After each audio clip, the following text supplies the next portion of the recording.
என்கிட்ட ஒருத்தர் வந்து தோட்டம் அமைக்கணும்னு யோசனை கேட்டு வந்தார். எல்லாம் சொல்லி கொடுத்தேன். செடிகள்லாம் செழிப்பாக வளரணும்னா வேர் காயாமல் பார்த்துக்குங்கோ, தினமும் தண்ணி விடுங்கோ அப்படின்னு சொல்லி அனுப்பி வச்சேன். 1 மாதம் கழிச்சு அவர் தோட்டத்தை பார்க்கறதுக்காக போனேன். போய் பார்த்தா எல்லா செடியும் வாடி கிடக்குது. என்னங்க இப்படி பண்ணிவிட்டீங்கன்னு. நீங்கள் சொன்னபடி தான் செஞ்சேன்னார். என்ன செஞ்சீங்கன்னு கேட்டேன். வேர் காயாமல் பார்த்துக்க சொன்னீங்க, தினமும் ஒரு தடவை எல்லா செடியையும் ஒவ்வொன்றா பிடுங்கி பார்த்து வேர் காயாமல் இருக்கா அப்படின்னு பார்த்துட்டு அதுக்கப்புறம் தண்ணி பாய்ச்சனே, அவ்வளவுதான் அப்படின்னார். ஒரு ஊரில் ஒரு இளைஞன் இருந்தான். ஒரு நாள் அவன் ஒரு குருவை தேடிட்டு புறப்பட்டான். ஊரை விட்டு வெளியில் போனான். போகிற வழியில் ஒரு காடு. அந்த காட்டில் ஒரு மரத்தடியில் ஒரு பெரியவர் உட்காந்துருக்கிறார். அமைதியாக மௌனமாக அவர் அமர்ந்திருக்கிறார். இந்த பெரியவரை விசாரிக்கலாம், குருவை தேடி கண்டுபிடிக்கிறதுக்கு இவர் ஏதாவது ஒரு வழி சொல்லி கொடுப்பார் அப்படின்னு நினச்சிக்கிட்டு அவர் நெருங்கினான். ஐயா, எனக்கு ஒரு குரு தேவை, எங்கே கிடைப்பார், அவரை எப்படி அடையாளம் கண்டுபிடிக்கிறது, அதை பற்றி ஏதாவது விவரம் சொன்னீங்கன்னா நான் கண்டுபிடிச்சிக்குவேன் அப்படின்ட்டுருக்கான். பெரியவர் நிமிர்ந்து பார்த்தார். தம்பி, அது ரொம்ப சுலபம். அவர் வயசானவராக இருப்பார், என்னை விட சுமார் 30 வயசு அதிகமாக இருக்கும். அவர் ஒரு மரத்தடியில் தான் உட்காந்துருப்பார் அப்படின்ட்டுருக்கான். சரிங்க பெரியவரே, அது என்ன மாதிரியான மரம், எப்படி இருக்கும் அப்படின்னு கேட்டிருக்கான். பெரியவர் அந்த விவரங்களையும் சொல்லியிருக்கிறாரு. அது மட்டும் இல்லை, சந்திக்கிற நாள், நேரம், வினாடி முதற்கொண்டு எல்லா விவரங்களையும் துல்லியமாக சொன்னாராம். இவ்வளவு விவரங்களை இவரால் எப்படி சொல்ல முடியுது அப்படின்னு இவனுக்கு ஆச்சரியம். இருந்தாலும் அந்த பெரியவர் கடைசியாக ஒரு விவரம் சொன்னார். அது என்ன தெரியுமா, எப்படியும் நீ அவரை சந்திக்கிறதுக்கு ஒரு 30 வருஷம் ஆகும் அப்படின்னு சொல்லிவிட்டாரான். ரொம்ப நன்றிங்க பெரியவரே அப்படின்னு சொல்லிவிட்டு அந்த இளைஞன் புறப்பட்டுருக்கான். இப்போ அவனுக்கு குரு பற்றின விவரம் எல்லாம் கிடச்சிட்டுது, சந்திக்கிற நேரமும் தெரிஞ்சுட்டுது. ஆனால் 30 வருஷம் அவரை தேடி அலைய வேண்டியிருக்குமே. அவன் தேட ஆரம்பித்தான். காடு மலை எல்லாம் சுற்றி அலைஞ்சான். பல வருஷங்கள் தேடினான். அழுத்து போயிட்டான். கடைசியில் அவனுக்கும் வயசாகிட்டுது. கடைசியில் தன்னுடைய சொந்த ஊருக்கே திரும்பி போய்கிட்டு இருந்தான். அங்கே ஒரு மரத்தடியில் அவன் தேடிக்கிட்டு இருந்த குருநாதர் கிடைச்சார். யார் அவருன்னா, 30 வருஷத்துக்கு முன்னாடி வழி சொல்லி கொடுத்தாருல அதே பெரியவர். அவருக்கு இப்போ 30 வயசு அதிகமாக இருந்தது. அதே மரம். அன்னைக்கு பெரியவர் சொன்ன அடையாளம் இப்போ பொருத்தமாக இருந்தது. இப்போ அந்த பெரியவர் சொன்னார், சரியாக வந்து சேர்ந்துட்டேன், வா, உனக்காக தான் நான் இவ்வளவு காலமும் காத்துக்கிட்டு இருந்தேன் அப்படின்னாரான். என்ன சொல்கிறீங்கன்றிருக்கான். 30 வருஷத்துக்கு முன்னாடி என்கிட்ட வந்தியே, அப்போவே என் காலம் வந்து முடிஞ்சு போயிருந்தது. அப்போவே என்ன உனக்கு அடையாளம் தெரியல, அதனால் இவ்வளவு காலம் உனக்காக காத்துட்ருக்கும்படி ஆகிட்டுது அப்படின்னாராம். ஐயா, அப்போவே நீங்கள் சொல்லியிருக்கலாமே, இதுதான் 30 வருஷம் கழித்து நீ சந்திக்க போகிற இடம், நான் தான் உன்னுடைய குரு அப்படின்னு சொல்லியிருக்கலாமே அப்படின்ட்டுருக்கான். அந்த பெரியவர் சிரிச்சுக்கிட்டே இதுக்கு பதில் சொன்னாராம். நான் எவ்வளவோ விவரமாக தான் சொன்னேன், நீ சரியாக புரிஞ்சிக்கல. காரணம், அப்போது நீ போதுமான அளவுக்கு பக்குவம் பெற்றிருக்கவில்லை. அதனால் புரியும் சக்தி இல்லாமல் போயிட்டுதப்போ 30 ஆண்டு காலம் நீ அலைஞ்சி தெரிஞ்சிருக்கிற. அது காரணமாக இப்போ உனக்கு அந்த பக்குவம் வந்துட்டுது. அதனால தான் அடையாளம் காண முடிஞ்சது, நானே உன்னுடைய குரு அப்படின்னாராம். இதுலேருந்து என்ன தெரியுதுன்னா, ஆன்மீகத்தில் மாணவனாக சேர்றதுக்கு கூட ஒரு பக்குவத்தன்மை தேவைப்படுது. ஒரு பெரிய ஞானி, அவர்கிட்ட சீடனாக இருக்க ஒருத்தன் வந்தான். எதிரில் நின்னான். ஞானி அவனை வெகு நேரம் உற்று பார்த்தார். அப்புறம் சொன்னார், சீடனாக இருக்கிறது ரொம்ப சிரமம்னார். நான் தயாராக இருக்கிறேன்னா. அது இன்னமும் சிரமமாச்சே, இங்கே வந்து குருவாக இருக்கிறது மட்டுமே சுலபம் அப்படின்னாரான். அப்படின்னா நான் குருவாகவே ஆயிடுறேன் அப்படின்னானா. இது போலவே இந்த காலத்தில் கதை ஒன்று உண்டு. ஒரு பள்ளிக்கூடத்தில் வகுப்பு ஆசிரியர் மாணவனை திட்டிக்கிட்டு இருந்தார். டேய், நீ 100க்கு 10 மார்க்கு தான் வாங்கிக்கிட்டு இருக்க. இவ்வளவு மோசமாக நீ படித்தா கடைசியில் மாடு மேய்க்கிறது கூட லாய்க்கு இல்லாதவனா ஆகிடுவேன். அதுக்கப்புறம் என்ன செய்ய போகிறேன் அப்படின்னாரான். பையன் தலையை சொரிஞ்சிக்கிட்டே சொன்னானா, சார் அப்படின்னா ஒன்று செய்கிறேன் அப்படின்னானா. இவர் கேட்டிருக்கார், என்ன செய்ய போகிறேன்னு. வேற என்ன சார், உங்களை மாதிரி ஒரு ஆசிரியர் ஆகிடுறேன் அப்படின்னானா. ஒரு ஊரில் ஒரு ராஜா இருந்தார். அந்த ராஜாவுக்கு ஒரு மந்திரி. ராஜா ரொம்ப நியாயமானவர், நேர்மையானவர், கண்டிப்பானவர். தப்பு செய்கிறது யாராக இருந்தாலும் தண்டனை கொடுப்பார். வேண்டியவங்களுக்கு ஒரு நியாயம், வேண்டாதவங்களுக்கு ஒரு நியாயங்கிறதெல்லாம் அவர்கிட்ட கிடையாது. ஒரு சமயம் அரசவையில் அந்த அமைச்சரே வந்து விதிமுறைகளுக்கு புறம்பாக ஏதோ நடந்துக்கிட்டு இருக்கார். மன்னருக்கு கோபம் வந்துட்டுது. உடனே அந்த அமைச்சரை கிட்டத்தில் கூப்பிட்டு அவர் கன்னத்தில் ஓங்கி ஒரு அறை கொடுத்துட்டாராம். உடனே அந்த அமைச்சர் என்ன பண்ணார் தெரியுமா, நேராக போனார். அங்கே நின்றுக்கிட்டு இருந்த இன்னொருத்தர் கன்னத்தில் ஓங்கி அரைஞ்சார். அறை வாங்கினவர் திகைச்சு போயிட்டார். இவர் ஏன் நம்மளை வந்து அரைகிறார் அப்படின்னு யோசனை பண்ணார். மன்னரும் திகைச்சு போயிட்டார். நாம் இவரை அரைஞ்சா அதுக்காக இவர் போய் இன்னொருத்தரை அரையணுமா அப்படின்னு யோசனை பண்ணார். இவருக்கு என்ன பைத்தியமானு கூட நினைக்க ஆரம்பிச்சிட்டார். ஆனால் என்ன ஆச்சுன்னா, அப்புறம் அமைச்சர் அவர் கவனிச்சுக்கிட்டு இருந்தாரா, அவர் இன்னொருத்தர் அரைஞ்சார் இல்லையா, அந்த அறை வாங்கின ஆசாமியை பார்த்து கத்திக்கிட்டு இருந்தார். யார், அமைச்சர். ஏன்பா என்கிட்ட அறையை வாங்கிட்டு இப்படி விவரம் இல்லாமல் நின்றுட்டு இருக்கிறியே, நான் உனக்கு கொடுத்ததை நீ வேற யாருக்கிட்டையாவது கொடுத்துரு அப்படின்னார். உடனே அந்த ஆள் பார்த்தான், தனக்கு அடுத்தபடியாக நின்றுக்கிட்டு இருந்தவனை ஓங்கி ஒரு அரை அரைஞ்சான். அவன் கன்னத்தை தடவிட்டே யோசனை பண்ணான்.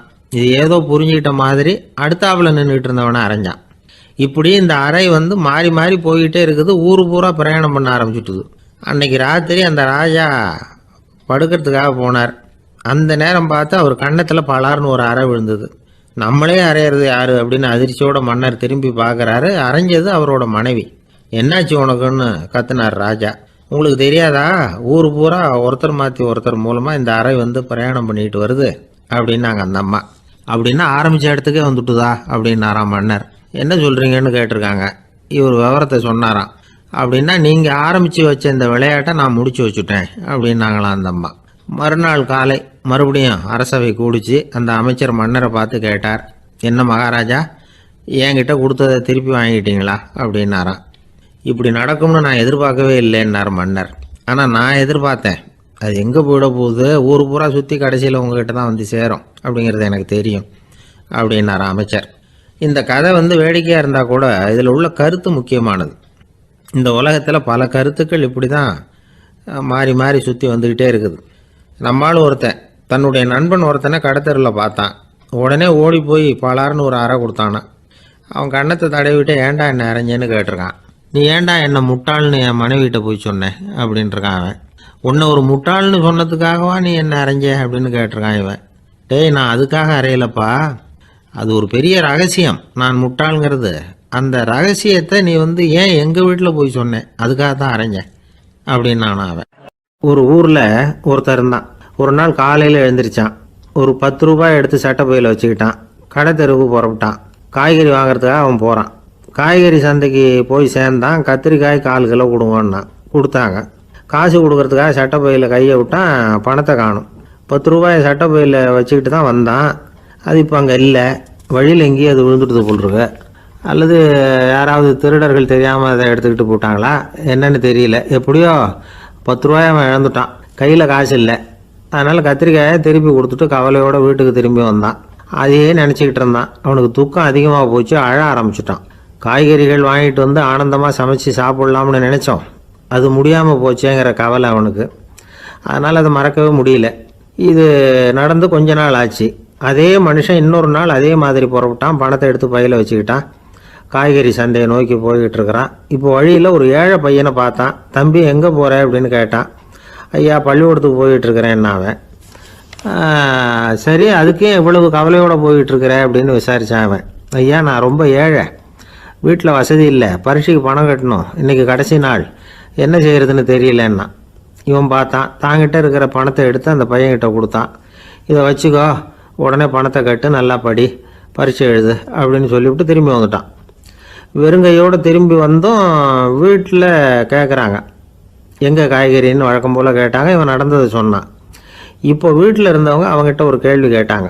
ஏங்க, இதே மாதிரி முன்னாடி ஒரு தடவை காய்கறி வாங்க போய் வெறுங்கையோடு திரும்பி வந்தீங்க, இப்போவும் வெறுங்கையோடு தான் திரும்பி வந்திருக்கிறீங்க. ஆனால் முன்னாடி வந்தப்போ வருத்தமாக இருந்தீங்க, இப்போ உங்கள் முகத்தில் வருத்தம் தெரியலையே அப்படின்னு கேட்டிருக்கிறான். அதாவது வீட்டில் இருக்கிறவங்க கேட்டாங்களாம். இப்போ அந்த மனுஷன் யோசிக்க ஆரம்பித்தானான். இந்த 2 நிகழ்வுகளுக்கு என்ன வித்தியாசம்? போன தடவை அவன் பணத்தை இழந்தான், இந்த தடவை அவன் பணத்தை இழந்திருக்கிறான். போன தடவை யாரோ திருடிட்டு போயிட்டாங்க, இந்த தடவை அவனாவே ஒரு பையன் பேரில் இறக்கப்பட்டு எடுத்து கொடுத்துருக்குறான். அன்னைக்கு பணம் போயிட்டுதேன்னு வருத்தமாக இருந்தது, இன்றைக்கி பணம் போனாலும் மனசுக்கு மகிழ்ச்சியாக இருக்குது, நிறைவாக இருக்குது. கொஞ்சம் யோசிச்சு பாருங்கள். பணத்தை இழந்தது மகிழ்ச்சிக்கோ வருத்தத்துக்கோ காரணமாக இருக்க முடியாது. அப்படின்னா வேறு எது காரணம்? அன்றைக்கு பணத்தை இழந்துட்டேன்னு அழுதான், இன்றைக்கு பணத்தை இழந்தாலும் மகிழ்ச்சியாக இருக்கிறான். ஆகவே மகிழ்ச்சிக்கும் துக்கத்துக்கும் இழப்பு காரணம் அல்ல, இழப்பு பற்றிய நம்முடைய அறிவு தான் காரணம் அப்படிங்கிறது பெரியவர்களுடைய கருத்து. எந்த பொருளும் நமக்கு கவலையை உண்டு பண்ணுறதில்ல, அந்த பொருள் பேரில் நாம் வைக்கிற பற்று தான் கவலையை உண்டு பண்ணுது. பொருள்கள் நம்ம விட்டுட்டு போயிட்டா நாம் அழுதுகிட்டு இருக்கிறோம், நாமே அதுகளை விட்டுட்டு வந்துட்டா மகிழ்ச்சியாக இருக்கிறோம். இந்த உண்மையை புரிஞ்சுக்கிட்டு நம்முடைய வாழ்க்கையை நல்ல விதமாக அமைச்சிக்கணும். ஒரு ஆள் அழுதுகிட்டு இருந்தான். ஏன்டா அழுகுறேன்னு கேட்குறார் ஒருத்தர். இழக்கிறதுக்கு எதுவும் இல்லை, அதனால் அழறேன்னா. என்னடா சொல்கிறேன்னார். கிட்ட வாங்க சொல்கிறேன்னா. இந்த மணி பர்ஸை வேற ஒருத்தன் பாக்கெட்லேருந்து திருடினேன், அப்புறம்தான் புரிஞ்சுது அவங்ககிட்ட இழக்கிறதுக்கு எதுவும் இல்லைங்கிறது. ஆமாங்க, இது காலி பர்ஸு, அதனால் இப்போ அழுதுகிட்டு இருக்கிறேன், திருடியும் பிரயோஜனம் இல்லை அப்படின்னு சொல்லிவிட்டு அழுதானா. ஒரு ஊரில் 4 நண்பர்கள் இருந்தாங்க. 4 பேரும் சோம்பேறிகள். 4 பேருக்கும் எந்த வேலையும் செய்யறதுக்கு உடம்பு வளையறதில்லை. இருந்தாலும் சோம்பேறித்தனத்தில் ஒருத்தருக்கு ஒருத்தர் கொஞ்சம் வித்தியாசம் உண்டு. அதுக்கு தகுந்த மாதிரி அவங்களுக்கு பேர் அமைஞ்சு போச்சு. ஒருத்தன் கால் சோம்பேறி, இன்னொருத்தன் அரை சோம்பேறி, அடுத்தவன் முக்கால் சோம்பேறி, கடைசி ஆள் முழு சோம்பேறி. இவங்க 4 பேரும் நண்பர்கள். அப்புறம் எப்படி காரியம் நடக்கும்? 4 பேரும் ஒரு வீதியில் அப்படியே நடந்து போய்கிட்டு இருக்கிறாங்க. நல்ல பசி. எங்கேயாவது சோறு போடுவாங்களா அப்படின்னு பார்த்துக்கிட்டே வந்தாங்க. அவங்க வந்த வழியில் ஒரு ரூபா காசு கிடந்தது தரையில். அவங்க கண்ணில் அது பட்டுது. ஆனாலும் அதை குனிஞ்சு எடுக்கணுமே, அதுக்கு சோம்பேறித்தனம். முழு சோம்பேறி பார்த்தான். பக்கத்தில் வந்துக்கிட்டு இருந்த முக்கால் சோம்பேறிக்கிட்ட சொன்னானா, டேய் அதை கொஞ்சம் குனிஞ்சு எடுறா அப்படின்னானா. அவன் என்ன பண்ணான் தெரியுமா? அதுக்கு அடுத்தபடியாக வந்த அரை சோம்பேறிக்கிட்ட சொன்னானா, டேய் நீ அதை கொஞ்சம் குனிஞ்சு எடுறா அப்படின்னானா. அவன் இவனை விட மோசம், அடுத்தவங்ககிட்ட சொல்லியிருக்கிறான். அவனும் குனியறதுக்கு தயாராக இல்லை. ஆக கூடி கடைசியில் யாருமே காசை எடுக்கலை. என்னத்துக்கு அனாவசியமாக உடம்ப வளைச்சிக்கணும் அப்படின்னு எல்லாரும் பேசாமல் வந்துட்டாங்க. அவங்க பாட்டுக்கு நடந்து வந்துக்கிட்டே இருக்கிறாங்க. எதிரில் ஒருத்தன் வாழைப்பழத்தை வண்டியில் வச்சு தள்ளிகிட்டே வந்தான். ரூபாய்க்கு 4 பழம்னு கூவி விற்றுக்கிட்டே வர்றான். இப்போ அந்த முழு சோம்பேறி சொன்னானா, டேய் வழியில் கிடந்ததை 1 ரூபா, அதையாவது எடுத்துக்கிட்டு வந்திருந்தா இப்போ இந்த பழத்தை வாங்கி ஆளுக்கு ஒன்று சாப்பிட்லாமே அப்படின்னானா. ஆமாம் சாப்பிட்ருக்கலாமே அப்படின்னாங்களாம் மற்றவங்களும். ஆனாலும் திரும்பி போய் அதை எடுக்கணும்னு யாருக்கும் தோணலை. பேசாமல் சோர்ந்து போய் நடந்து வந்தாங்களாம். இருட்டி போச்சு. வழியில் ஒரு கோவில். சரி இங்கேயே படுத்து தூங்குவோம் அப்படின்னா ஒருத்தன். அதுதான் சரின்னாங்க மற்றவங்களும். அப்படியே மண்டபத்தில் படுத்துட்டாங்க. கோவில் அர்ச்சகர் வேலையெல்லாம் முடிச்சு விட்டு வெளியில் வந்திருக்காரு. இவங்கள பார்த்தாராம். ஏன் இப்படி சோர்ந்து போய் கிடக்குறீங்க அப்படின்னு விசாரிச்சிருக்காரு. 2 நாளாச்சுங்க நாங்கள் சாப்பிட்டு அப்படின்னாங்களாம். அவர் உடனே ஐயோ பாவம் அப்படின்னு சொல்லி பானை, விறகு, அரிசி, தண்ணி எல்லாம் கொடுத்து நீங்களே சமையல் பண்ணி சாப்பிட்டுக்குங்க அப்படின்னு சொல்லிவிட்டு போயிட்டார். இந்த 4 பேருக்கும் சமையல் பண்ணி சாப்பிட்ணும்னு ஆசையாக தான் இருந்தது. ஆனால் அடுப்பு பற்ற வைக்கணுமே, அதுக்கு தீப்பெட்டி வேணுமே. தீப்பெட்டி இல்லை. இப்போ முழு சோம்பேறி ஆரம்பித்தான். அடுத்தவனை பார்த்து, டேய் கடைக்கு போய் ஒரு தீப்பெட்டி வாங்கிட்டு வாயேன் அப்படின்னு நானான். அவன் வழக்கம் போல் அடுத்தவங்ககிட்ட சொல்லியிருக்கான். அவன் அதுக்கு அடுத்தவங்ககிட்ட சொல்லியிருக்கிறான். கடைசியாக கால் சோம்பேறிக்கிட்ட வந்து சேர்ந்தது. அவனும் அது நம்மால் முடியாது அப்படின்னு பேசாமல் இருந்துட்டான். இப்போ தீப்பெட்டி வேணுமே, அதுக்கு என்ன பண்ணுறது? அவங்களுக்குள்ளே பேசி ஒரு முடிவுக்கு வந்தாங்களாம். அதாவது யார் முதல்ல வாயை திறந்து பேசுகிறாங்களோ அவங்க தான் தீப்பெட்டி வாங்கிறதுக்கு போகணும் அப்படின்னு. அவ்வளவுதான். உடனே 4 பேரும் வாயை கெட்டியாக மூடிக்கிட்டு படுத்துக்கிட்டாங்க. அவங்க சமையல் பண்ணி சாப்பிட்டாங்களா என்ன அப்படிங்கிறது அர்ச்சகருக்கு தெரியல. சரி பார்த்துட்டு வரலாமேன்னு வந்தார். வந்து பார்க்குறாரு, இவங்க 4 பேரும் அசையாமல் படுத்து கிடக்குறாங்க. அர்ச்சகர் பயந்துட்டார். ஒருவேளை பசி தாங்காமல் செத்து போட்டாங்களோ அப்படிங்கிற பயம், அல்லது நாம் கொடுத்த உணவுப் பொருளில் ஏதாவது விஷம் கலந்துருக்குமோ அப்படின்னும் பயந்தார். அப்படின்னா நம்ம மேலே பழி வந்துருமே அப்படின்னு நினச்சி நடுங்க ஆரம்பிச்சிட்டார். அப்புறம் அவரும் ஒரு முடிவுக்கு வந்தாராம். கோவிலுக்கு பக்கத்துலேயே ஒரு பெரிய குழி இருந்தது. அதில் ஒவ்வொருத்தரையாக இழுத்துக்கிட்டு போய் போட்டார். கொஞ்சம் மண்ணை தள்ளினார். காலால் மிதித்தார். அவர் மிதித்த மிதி ஒருத்தன் அடி வயத்தில் போட்டுவிட்டுது. அவன் உடனே வலி தாங்காமல் ஐயோ அம்மான்னு அலறினான். உடனே நடந்தது என்ன தெரியுமா?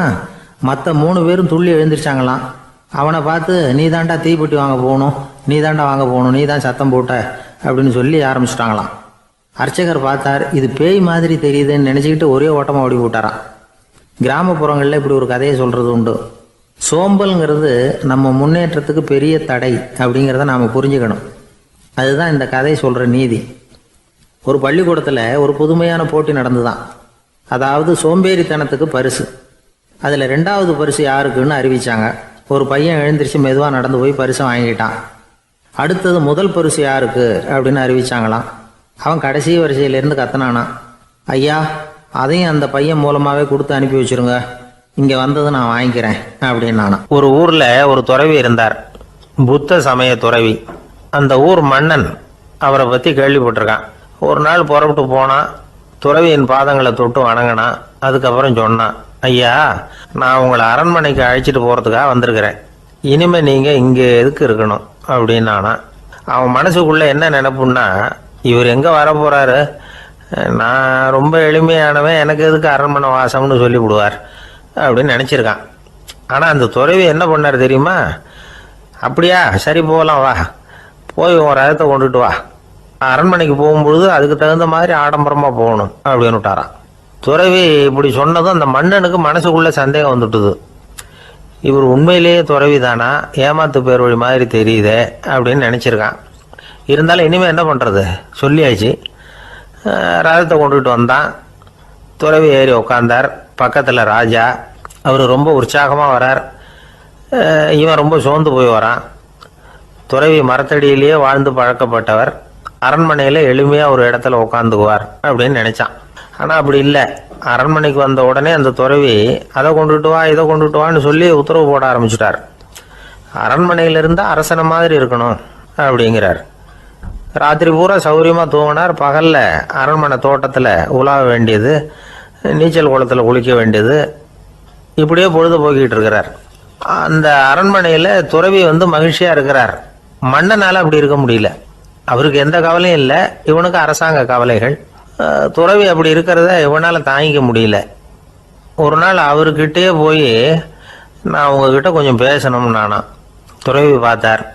நான் இந்த அரண்மனைக்கு வரும்பொழுதே நீ என்னமோ என்கிட்ட கேட்கணும்னு நினைச்ச, ஏன் காலதாமதம்? நீ அனாவசியமாக உன்னையே தொந்தரவு பண்ணிகிட்டு இருக்கிற, நீ கவலையாக இருக்கேங்கிறது எனக்கு புரியுது. நான் மரத்தடியில் இருந்தப்போ கூட என்னை அடிக்கடி சந்திச்சுக்கிட்டு இருப்பேன், ஏதாவது விளக்கம் கேட்கறது உண்டு. இங்கே வந்த பிறகு என்னை சந்திக்கிறது கூட அபூர்வமாக போயிட்டுது. நீ இப்போ என்ன கேட்க போகிறேங்கிறது எனக்கு தெரியும், இருந்தாலும் கேள் அப்படின்னாராம். வேற ஒன்றும் இல்லைங்க, இப்போ உங்களுக்கும் எனக்கு என்ன வித்தியாசம்? 2 பேரும் அரண்மனையில் தான் இருக்கிறோம். நீங்கள் மகிழ்ச்சியாக இருக்கிறீங்க, நான் அப்படி இருக்க முடியல. இவ்வளவுக்கும் நீங்கள் முன்னாடி இருந்தது மாதிரி இல்லை. தினமும் தங்க தேர் கேட்குறீங்க, உயர்தரமான ஆடைகள் அணிகிறீங்க, சுவையான சாப்பாடு. இப்படி இருக்கிறப்போ உங்களுக்கும் எனக்கு என்ன வித்தியாசம்? இதுதான் மன்னனுடைய கேள்வி. இதுக்கு பதில் சொல்கிறேன், என் கூட புறப்பட்டு வா, இந்த நகரத்துக்கு வெளியில் போவோம் அப்படின்னு சொல்லி அரசனை கூப்பிட்டுக்கிட்டு ஊர் எல்லைக்கு சேர்ந்தார் துறவி. அங்கே போய் சொன்னார், இதை பாருப்பா, இந்த இடத்த தான் தேடிக்கிட்டு இருந்தேன். இனிமே நான் திரும்பி வரப்போறதில்ல. நீ என்னோட வர்றியா, திரும்பி போறியா அப்படின்னார். நான் எப்படிங்க உங்கள் கூட வர முடியும்? என்னுடைய நாடு, என்னுடைய சொத்துக்கள், மனைவி, மக்கள் எல்லாத்தையும் விட்டுட்டு எப்படிங்க வர்றதுன்னா. இப்போ அந்த துறவி சொன்னார், இப்போ வித்தியாசத்தை தெரிஞ்சுக்கிட்டியா? நான் அரண்மனையில் இருந்தேன், எல்லா வித பொருள்களும் உடையவனாக இருந்தேன், ஆனால் எதையும் சொந்தம் கொண்டாடுறவனா இருக்கல. ஆனால் நீ அப்படி இல்லை, எல்லாத்தையும் சொந்தம் கொண்டாடிக்கிட்டு இருக்கிற. இதுதான் நமக்குள்ள வித்தியாசம் அப்படின்னு சொன்னார். அரண்மனை ஆடைகளை அப்படியே கலைஞ்சார், அரசங்கிட்ட கொடுத்தார். உன்னுடைய ஆடைகளை நீயே வச்சுக்கோன்னார். அவர் பாட்டுக்கு நடந்து போனார், திரும்பியே பார்க்கல. அரசனுக்கு அப்போதான் தன்னுடைய அறியாமை விளங்குச்சான். இதிலிருந்து நாம் புரிஞ்சிக்க வேண்டியது என்னன்னா, இந்த உலகத்தில் எத்தனையோ பொருள்கள், அதையெல்லாம் முறையாக பயன்படுத்தினா மகிழ்ச்சி. அதை விட்டுட்டு அதுக்கெல்லாம் சொந்தம் கொண்டாட ஆரம்பித்தா கவலை. நம்ம ஆட்கள் சொந்தம் கொண்டாடுற விதமே தனி. ஒரு ஆள் இன்னொருத்தங்கிட்ட ஒரு கொடை கடன் வாங்கியிருந்தான், திருப்பி கொடுக்கல. கொடையை கொடுத்தவன் கேட்டான், என்கிட்ட கடன் வாங்கினிய கொடை, அதை கொஞ்சம் திருப்பி தர்றியான்னா. அது உனக்கு இப்போ அவசரமாக தேவைப்படுதா அப்படின்னு கேட்டான் இவன். எனக்கு தேவைப்படலை, அந்த கொடையை நான் யாருக்கிட்ட வாங்கியிருந்தேனோ அவனுக்கு இப்போ அது அவசரமாக தேவைப்படுது அப்படின்னானான் அந்த ஆள். ஒரு காடு, நல்ல மரம்லாம் செழிச்சு இருந்தது. அப்படிப்பட்ட காட்டில் ஒரு சாது இருந்தார். அவர் எப்படின்னா, எப்பவும் ஒரு மரத்தடியில் உட்காந்துருப்பார். ஏன்னா அவருடைய இருப்பிடமே அதுதான். அவர் என்ன பண்ணுவார், 3 கல் வச்சுருந்தார். செங்கல் மாதிரி இருக்கும், ஆனால் அதை விட கொஞ்சம் பெருசாக இருக்கும். எதுக்கு அந்த 3 கல்லுன்னா, அதுதான் அவருடைய படுக்கை.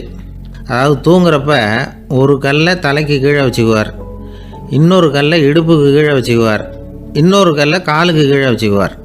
உடம்பை அப்படியே ஒரு தகட்டால் மூடிக்குவார், அப்படியே தூங்கி போடுவார். மழை பெய்யுதுன்னு வச்சுங்க, அவர் உடம்பு 3 கல் மேலே இருக்குதா, அதனால் தண்ணி அடியில் ஓடி போடும், உடம்பு நனையாது. மேலே தகடு இருக்கிறதுனால மழையும் உடம்புல படாது. அவர் தூக்கமும் கிடாது, நிம்மதியாக தூங்குவார். பகலில் அந்த 3 கல்லையும் ஒரு சேர ஒரு அடுப்பு மாதிரி வச்சு அது மேலே உட்காந்துக்குவார். அதனால் பாம்பு, பூச்சி எதுவும் அவரை தொந்தரவு பண்ணுறதில்ல. அது பாட்டுக்கு நடந்து போயிடும். அவர் பாட்டுக்கு நிம்மதியாக இருப்பார். யாராவது எதையாவது கொண்டுகிட்டு வந்து கொடுத்தா அதை வாங்கி சாப்பிடுவார், அவ்வளவுதான். ஒரு நாள் அந்த நாட்டு அரசன் காட்டுக்கு வேட்டையாட வந்தான். அந்த வழியாக வந்தப்போ இந்த சாது படுத்துருக்கிறத பார்த்தான், பரிதாபப்பட்டான். ஐயோ பாவம், இவர் இப்படி இந்த கல் மேலே உடம்ப வச்சுக்கிட்டு தூங்குறாரு, என்ன பாடுபடுவார், இவரை நாம் வந்து அரண்மனைக்கு அழைச்சிட்டு போய் சுகமாக நிம்மதியாக இருக்கிறதுக்கு வழி செஞ்சு கொடுப்போம், அது ரொம்ப நல்லாயிருக்கும் அப்படின்னு நினச்சான். அப்படி நினச்சிக்கிட்டே அரண்மனைக்கு வந்துட்டான். அதுக்கப்புறம் ஒரு பல்லக்கையும் 2 சேவகர்களையும் காட்டுக்கு அனுப்பி அந்த சாதுவை மெதுவாக இங்கே அழைச்சிட்டு வந்துடுங்க அப்படின்னு சொல்லி அனுப்பி வச்சான். இவங்க போய் அவர்கிட்ட விவரத்தை சொன்னாங்க. எனக்கு என்னத்துக்கு அரண்மனை வாசம் அப்படின்னார். இருந்தாலும் மன்னர் உத்தரவு, நீங்கள் அவசியம் வரணும் அப்படின்னாங்க இவங்க. சரின்னு சொல்லிவிட்டு வேறு வழி இல்லாமல் புறப்பட்டார். புறப்படும் பொழுது என்ன பண்ணாருன்னா, மறக்காமல் அந்த 3 கல், ஒரு தகடு, அதையும் எடுத்து பல்லக்கில் வச்சுக்கிட்டார். என்னத்துக்கு இதையெல்லாம் எடுத்து வைக்கிறாரு அப்படின்னு சொல்லி அவங்க யோசனை பண்ணாங்க. இருந்தாலும் அதை பற்றி ஒன்றும் கேட்கல. பேசாமல் அவரை அழைச்சிட்டு போய் அரண்மனையில் விட்டுட்டாங்க. அரசன் ஓடி வந்தான், வரவேற்றான், அறுசுவை உணவு படைத்தான். அவர் படுக்கிறதுக்கு தங்க கட்டில், பட்டு மெத்தை, இப்படி எல்லாம் ஏற்பாடு பண்ணி வச்சான். இங்கே படுத்து ஓய்வு எடுத்துங்க அப்படின்னு சொல்லிவிட்டு அவன் பாட்டு போயிட்டான். மறுநாள் காலையில் வந்து பார்க்குறான், சாது படுத்துருக்கிறார். எப்படி தெரியுமா? அந்த பட்டு மெத்தை மேலே 3 கல்லையும் வச்சு வழக்கம் போலவே அது மேலே படுத்துருக்கிறார். அதுக்கு மேலே தகடு. அரசன் பார்த்துட்டு அதிர்ச்சி ஆகிட்டான். என்ன சுவாமி இப்படி அப்படின்னா, சாது சொன்னார், எனக்கு வந்து தேவையும் இல்லை குறையும் இல்லை, எல்லா இடத்துலையும் எனக்கு ஒரே மகிழ்ச்சி தான் அப்படின்னார். மகிழ்ச்சிங்கிறது தங்க கட்டிலேயோ பட்டு மெத்தையிலேயோ இல்லை, அது வந்து மனசில் இருக்கிற ஒரு விஷயம். உண்மையான மகிழ்ச்சிக்கு வழி வந்து மனப்பக்குவம் அப்படிங்கிறது அந்த அரசனுக்கு புரிஞ்சுதான். இந்த காலத்தில் ஒரு சாமியார், அவரை தேடி ஒரு சீடன் வந்தான். என்னாச்சு தெரியுமா? சுவாமி, எனக்கு நிம்மதி வேணும், அதுக்கு என்ன வழின்னு கேட்டான். சாமியார் நிமிர்ந்து பார்த்தார். அப்புறம் சொன்னார், நீ ஏகப்பட்ட பேர்கிட்ட கடன் வாங்கியிருக்கிற, அதையெல்லாம் திருப்பி கொடுத்தா தான் உனக்கு நிம்மதி கிடைக்கும்னார். இவனுக்கு ஆச்சரியம். அது எப்படி சாமி, அவ்வளவு கரெக்டாக நான் கடன் வாங்கினதை கண்டுபிடிச்சிங்க அப்படின்னா, உனக்கு கடன் கொடுத்து சாமியாராக போனதே நான் தான்ப்பா, அதனால தான் இந்த கதிக்கு வந்தேன். என்கிட்டயே வந்து நிம்மதிக்கு வழி கேட்குறியே, அதுதான்டா வேதனை அப்படின்னாராம் அவர். இந்த உலகத்தில் மனுஷன் எவ்வளவோ தவறுகள் செய்கிறான். அதுக்கெல்லாம் என்ன காரணம்? அதை பற்றின ஆராய்ச்சி தான் இன்றைக்கி. இதுக்கு ஆராய்ச்சி என்னத்துக்கு, அது தெரிஞ்ச விஷயம் தானே அப்படின்னு நீங்கள் நினைக்கலாம். ஆனால் அப்படி அலட்சியமாக இந்த விஷயத்தை விட்டுறக்கூடாது. பொதுவாக எல்லோரும் நினைக்கலாம், எது சரி எது தவறு அப்படின்னு தெரியாததுனால தான் மனுஷன் தப்பு பண்ணுறான் அப்படின்னு. ஆனால் அப்படி சொல்லிட முடியாது. மனுஷன் வந்து தெரிஞ்சே தான் தவறுகள் பண்ணுறான். இப்போ உதாரணத்துக்கு, ஒரு சாலையில் இடது பக்கம் போக வேண்டிய ஒருத்தர் நடுக்கோட்டை தாண்டி வலது பக்கமாக வண்டியை ஓட்டிகிட்டு போகிறாருன்னு வச்சுங்க. என்னப்பா இது தப்பு இல்லையா அப்படின்னு அவர்கிட்ட கேட்டால், அதெல்லாம் எனக்கு தெரியும், நீ உன் வேலையை பார்த்துட்டு போ அப்படிம்பார். வலது பக்கமாக போகிறது தப்புன்னு தெரிஞ்சே தான் அவர் அப்படி செய்கிறார், அப்படி போகிறார். பெரிய உத்தியோகத்தில் இருக்கிறவங்க கூட லஞ்சம் வாங்குறாங்க. அவங்களுக்கெல்லாம் லஞ்சம் வாங்குறது தப்புன்னு தெரியலன்னு அர்த்தம். திருடுறது தப்புன்னு தெரியாமலாம் மனுஷன் திருடுறான், நல்லாவே தெரியும். நீங்கள் வேணும்னா கேட்டு பாருங்கள், வேறு வழி இல்லை அதனால தான் திருடுறேன்பா. திருடுறது ஒரு புண்ணியமான காரியம்னு திருடனே கூட சொல்ல மாட்டான். திருடுறது தவறுங்கிறது திருடனுக்கு தெரியும் அப்படிங்கிறத விளக்கிறதுக்காக ஒரு பெரியவர் ஒரு கதை சொன்னார். அதாவது 2 திருடர்கள் 2 பேரும் சேர்ந்து ஒரு வீட்டுக்கு போய் ஒரு 10,000 ரூபாயை திருடிட்டு வந்துடுறாங்க. ஒரு காட்டு வழியாக வந்துக்கிட்டு இருக்கிறாங்க. இன்னும் விடியல. 2 பேருக்கும் தூக்கம் கண்ணை சுற்றுது. சரி, இப்படியே ஒரு மரத்தடியில் படுத்து தூங்குவோம், காலையில் விடிஞ்சதும் இந்த பணத்தை 2 பேரும் பங்கு போட்டுக்குவோம் அப்படின்னு முடிவு பண்ணுறாங்க. அதே மாதிரி படுத்து தூங்குறாங்க. நடு ராத்திரியில் ஒரு திருடன் முழிச்சிக்கிறான். விடிகிற வரைக்கும் காத்துக்கிட்டு இருந்தால் 5,000 ரூபா தான் கிடைக்கும், இப்போவே கம்பி நீட்டினா 10,000 ரூபா கிடைக்கும் அப்படின்னு யோசித்து பார்த்துட்டு ஒரு முடிவுக்கு வந்தான். மெதுவாக அந்த 10,000த்தையும் சுருட்டிக்கிட்டு அடுத்தவனுக்கு தெரியாமல் ஓடி போயிட்டான். விடியுது. அடுத்தவன் எழுந்திரிச்சு பார்க்குறான். பணத்தையும் காணலை, பாகஸ்தனையும் காணலை. இந்த திருடன் அந்த திருடனை திட்டுறான். திருட்டு பய, அயோக்கிய பய, இப்படி அநியாயமாக கிளப்பிட்டு போட்டானே அப்படிங்கிறான். இதுலேருந்து என்ன தெரியுது? தெரியாமல் எடுத்துக்கிட்டு போகிறது திருட்டு, அயோக்கியத்தனம், அநியாயம் அப்படிங்கிறது இவனுக்கு தெரிஞ்சிருக்குது. அதனால தான் அடுத்தவனை பார்த்து இப்படி திட்டுறான். அதனால் தெரியாததுனால மனுஷன் தவறு பண்ணுறான்னு சொல்கிறது சரியில்லை. அப்படின்னா மனுஷன் பண்ணுற தவறுகளுக்கு உண்மையான காரணம் தான் என்ன? இதே சந்தேகம் அர்ஜுனனுக்கும் வந்து தான். அதனால தான் அவன் வந்து பகவானை பார்த்து கேட்குறான், மனுஷன் வந்து தன் விருப்பத்துக்கு விரோதமாக ஏதோ ஒரு சக்தியினால பலாத்காரமாக இழுக்கப்பட்டது மாதிரி பாவம் பண்ணுறானே, அந்த சக்தி என்ன அப்படின்னு கேட்குறான். இதுக்கு பகவான் பதில் சொல்கிறார். காமமும் குரோதமும் தான் அந்த சக்திகள், அதாவது ஆசையும் சினமும். இது ரெண்டும் உன்னுடைய எதிரிகள் அப்படிங்கிறத புரிஞ்சுக்கோ அப்படிங்கிறார். இன்னமும் நுணுக்கமாக பார்த்தா காமத்தினுடைய மறு உருவங்கள் தான் குரோதமும் லோபமும். ஆசை நிறைவேறலைன்னா குரோதம், அதாவது கோபம். ஆசை நிறைவேறிட்டதுன்னா லோபம், அதாவது பேராசை. பாவத்தை கண்ட்ரோல் பண்ணணும்னா அதுக்கு மெயின் சுவிட்ச் எது அப்படிங்கிறது இப்போ தான் தெரியுது. அதுக்கு மனுஷன் தெரிஞ்சே தான் தவறு பண்ணுறான் அப்படின்னு பேசிக்கிட்டோமே. அதுக்கு ஒரு உதாரணம். ஒரு ஆள் ஹோட்டலில் சாப்பிட போனான். சாப்பிட்டு முடித்தான். எழுந்திரிச்சு வந்து முதலாளிகிட்ட பில்லை கொடுத்தான். காசை கொடுக்கல. முதலாளி பணம் கொடுன்னு கேட்டார். இவன் என்கிட்ட பணம் இல்லைன்னா. முதலாளி கொஞ்சம் கூட அலட்டிக்கல. உள்ளே இருந்து ஒரு ஆளை கூப்பிட்டார். இவனை கூப்பிட்டுக்கிட்டு போய் இட்லி மாவு ஆட்ட சொல்லுன்னார். இவனும் கவலைப்படாமல் உள்ளே போயிட்டான். அப்போது அழைச்சிக்கிட்டு போகிற ஆள் கேட்குறான், ஏன் சார் சாப்பிட்றதுக்கு முன்னாடி காசு இல்லைங்கிறது உங்களுக்கு தெரியாதா அப்படின்னு கேட்குறான்.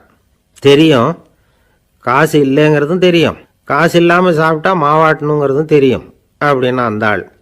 அப்படின்னா நீங்கள் உங்கள் வீட்லேயே சாப்பிட்ருக்கலாமே அப்படின்னு கேட்குறான் அவன்.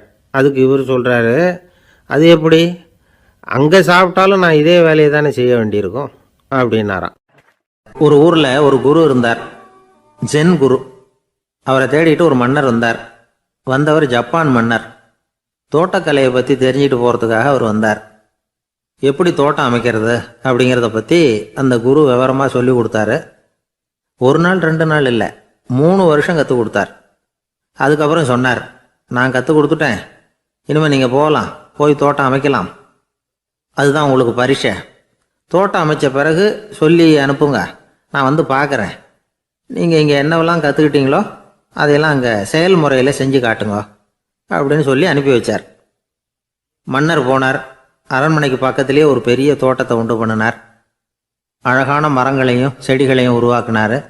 கிட்டத்தட்ட 1000 தோட்டக்காரர்களை பயன்படுத்தி 3 வருஷங்கள் முயற்சி பண்ணி அந்த அழகான தோட்டத்தை உருவாக்கினார். குருக்கிட்ட இருந்து செய்தி வந்தது, நாளைக்கு வந்து தோட்டத்தை பார்க்குறேன் அப்படின்னு. மன்னர் உடனே சுறுசுறுப்பாயிட்டார். முதல் நாளே தோட்டத்தை சுத்தப்படுத்தினார். ராத்திரி பூரா யாரும் தூங்கலை. எல்லாருக்கும் தோட்டத்தை ஒழுங்குபடுத்துகிற வேலை. அது அந்தந்த இடத்துல ஒழுங்காக இருக்குதா அப்படின்னு சரி பார்த்தாங்க. ஒரு தவறும் இல்லாத வகையில் அதை ஒழுங்குபடுத்தினாங்க. மறுநாள் குரு வந்தார், தோட்டத்தை பார்த்தார். அவருக்கு கோபம் வந்துட்டுது. மன்னருக்கு ஆச்சரியம், எப்பவும் சிரிச்சுக்கிட்டே இருக்கிறவர் இப்போ எப்படி இருக்கிறாரே அப்படின்னு. மெதுவாக குருக்கிட்ட போய், எல்லாம் சரியாக தானே இருக்குது அப்படின்னார். எல்லாம் சரிதான், ஆனாலும் எங்கே அந்த பொன்னிற காற்று அப்படின்னார். உதிர்ந்த இலைகள், பொன் மஞ்சள் நிற இலைகள் காற்றில் அப்படி புரண்டு ஓடுவதை நான் பார்க்க முடியவில்லையே அப்படின்னாராம். அது இல்லாமல் இந்த தோட்டம் உயிரோட்டம் உள்ளதாக இருக்காது, இதில் பாடல் இல்லை, ஆடல் இல்லை, அதெல்லாம் இல்லாமல் இந்த தோட்டம் ரொம்பவும் செயற்கையாக தெரியுதேன்னாராம். மன்னர் இப்போ தான் யோசனை பண்ணார். கீழே கிடந்த காஞ்சி போன இலைகள் மட்டும் இல்லை, மரத்தில் இருந்த காஞ்சி போன இலைகளையும் அப்புறப்படுத்தி சுத்தமாக வச்சிருக்கிறார். இறப்பும் வாழ்க்கையினுடைய ஒரு பகுதி தான். மரணம்ங்கிறது வாழ்க்கைக்கு எதிரானது அல்ல, அதை நிரப்பும் ஒரு பகுதி தான் அது. மரணம் இல்லையில் வாழ்க்கையே இல்லை அப்படிங்கிறது பெரியவங்க கருத்து. இப்போ அந்த தோட்டம் அழகாக தான் இருக்குது, இருந்தாலும் அது ஒரு ஓவியம் மாதிரி உயிர் இல்லாமல் இருக்கு. குரு ஒரு வாளியை கையில் எடுத்துக்கிட்டார். தோட்டத்தை விட்டு வெளியில் போனார். ஏற்கனவே வீசி எறிந்த அந்த சருகுகளை எல்லாம் அள்ளி கொண்டுகிட்டு வந்தார். உள்ள எல்லா இடங்கள்லையும் அதை வீசினார். உடனே காற்று அந்த காய்ந்த சருகுகளையும் பழுத்த இலைகளையும் அசைக்க ஆரம்பிச்சுட்டுது. இப்போ அங்கே சலசல சத்தம், சங்கீதம், இலைகளின் நடனம். ஓவியம் மாதிரி இருந்த அந்த தோட்டத்துக்கு இப்போ உயிர் வந்துட்டுது. இதுதான் அந்த பொன்னான காற்று அப்படின்னாராம் குரு. மன்னருக்கு புரிஞ்சுது. மிகப்பெரிய ஜென் கேள்வி ஒன்று உண்டு. உம்மான் அப்படிங்கிற ஒரு பெரிய குருவை பார்த்து துறவி ஒருத்தர் கேட்டாராம், இலைகள் எல்லாம் கீழே விழுந்து மரங்கள் மொட்டையாக இருக்கும் பொழுது என்ன நடக்கும்? இதுதான் கேள்வி. இதுக்கு உம்மான் சொன்ன பதில் பொன்னான காற்று, தி கோல்டன் விண்ட் அப்படின்னாராம். இதுக்கு என்ன விளக்கம்னா, உன்னுடைய எண்ணங்கள் எல்லாம் உன்னுடைய மனசிலிருந்து கீழே விழுந்து உனது உள்ளுணர்வானது மொட்டையாக நிற்கும் நிலைதான் அது. உனது வேர்களின் அருகில் காற்று வீசுகிறது. எல்லா எண்ணங்களும் உன்னிலிருந்து வெகு தூரத்துக்கு புரண்டு கொண்டே சென்று விடுகிறது. நீ அவற்றை கடந்து விட்டால் நீ அவைகளுக்கெல்லாம் மேலெழுந்து கீழே பார்ப்பவனைப் போல நிற்க ஆரம்பித்து விடுவாய். அதுதான் தியானம் என்பது அப்படின்னு சொல்கிறாங்க. தியானம்ங்கிறது எண்ணத்துக்கு எதிரானது இல்லை. தியானம்ங்கிறது எண்ணங்களை கடந்து செல்வது தான். அதுக்கப்புறம் நாம் பொன்னிற காற்றில் ஆட ஆரம்பிச்சிருவோம். இதுதான் பெரியவர்கள் சொல்கிறது.